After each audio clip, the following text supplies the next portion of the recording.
as we've seen time and time again in both developed and emerging markets, there are times when these moves get very disorderly, and it's hard to get that genie back in the bottle. So I'm sure Mr. Bessent, of course, who was there when they broke the pound back in the early 90s, is well aware of how capital flows can really impact markets. So Mr. Bessent back in the 50s and early 60s talked about capital flows when really cross-border capital flows were not really in vogue. They weren't really there. It was very much a home bias. Americans invested in America, Europeans invested in Europe. But he introduced this whole concept of the impossible trilemma, I think is what you're referring to, where it's impossible to have fixed exchange rates and maintain an independent monetary policy. And you can't, something's got to give. Bank of Japan had that problem a couple of years ago. But again, it's all about the capital flows. Daily FX turnover is close to $10 trillion. And that's all capital, not trade flows. Let's walk away from academics. Paul Sweeney with WinThin of the Bank of Nassau. What are some of the maybe unsuspecting or unwanted ramifications of a weaker dollar? Again, we're seeing, 96 handle on the DXY index. We were at 100 just a cup of coffee ago, as Tom would say. What should we look out for? Sure. When we talk about FX moves, I think the markets and the officials always look not only levels, but also the pace. A lot of times the pace is controlled and the level becomes not so important.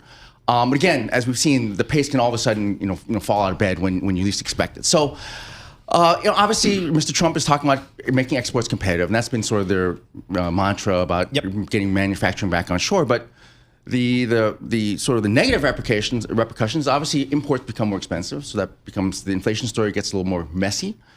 And again, we talk about, well, if you're a foreign holder of US Treasuries and you're getting, say, 4% on a 10-year, all of a sudden the dollar's depreciating 1%, 2%, 3% monthly, all of a sudden that yield is wiped out.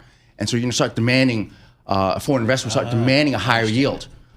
So that's, to me, the biggest channel that Mr. Bessent really, again, should be well aware of and should be very, very careful where they tread. Is there a level that you think, okay, we're comfortable here, but if we go below this area here, then we start to get problematic, maybe in the Treasury market, in the refunding market, and things like that? Yeah, again, I'd say it's more the pace. Okay. It's been so far pretty contained, except for sort of the taper tantrum back in April. We had that dollar just fell out of bed. It's been pretty contained, but I get the sense it's something, it's something. The one thing I'll just point out, the FX market is generally like sort of the leading indicators, the asset that really sort of, that markets look to sort of, hey, thumbs up, thumbs down on what a country is doing. So this is worth keeping an eye on. Oh, come on. We saw jump condition yesterday. WinThin with us, folks. The Bank of Nassau. Thrilled to have him with us. Ira Jersey scheduled to be with us as well. This is a killer half hour for Global Wall Street. Good morning worldwide on YouTube. Subscribe to Bloomberg Podcast. That's the way Alexis Christophers listens to us each and every morning. Dr. Thin, I want to talk then about Paul's really wonderful questions about level.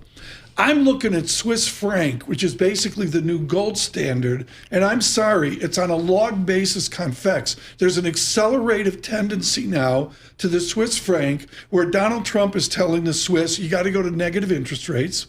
You got to change the way you're doing. Baloney, they're not going to do it. They've been doing this since the 1500s. How does Switzerland react to Donald Trump's neo-mercantilism? Well, it's first of all, I think they're sort of scratching their heads because I think they were hit with something like 40% tariffs early this year, and on top of this, they're getting the strong currency. So it's tough to be a small, open economy. I think Mr. Carney hit the nail on the head when he talked about at Davos. He talked about the great powers are sort of imposing their will, and sort of the middle powers. Okay, what do they do when they're trying to band together? Then go to Mark Carney, good morning to Canada, and he spoke about a variable geometry. What's the new geometry for you of what all this fancy foreign exchange talk means to our listeners and our viewers? Well, I think you'll see more alliances being built. I think this is what Mr. Carney made the point.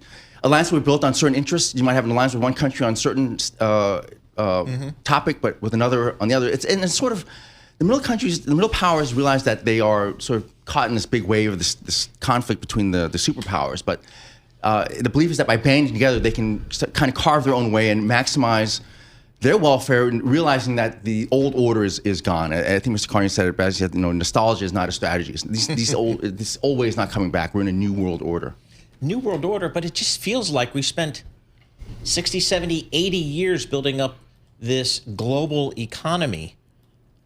How do you turn that back? How do you turn the dial back? Yeah, so a lot of these things, they change over time, right? We can talk for hours about the dollar's role as reserve currency. That erodes over time. It's not going to happen overnight. People aren't going to go out and dump treasuries and dump the dollar, but you can kind of see things happen.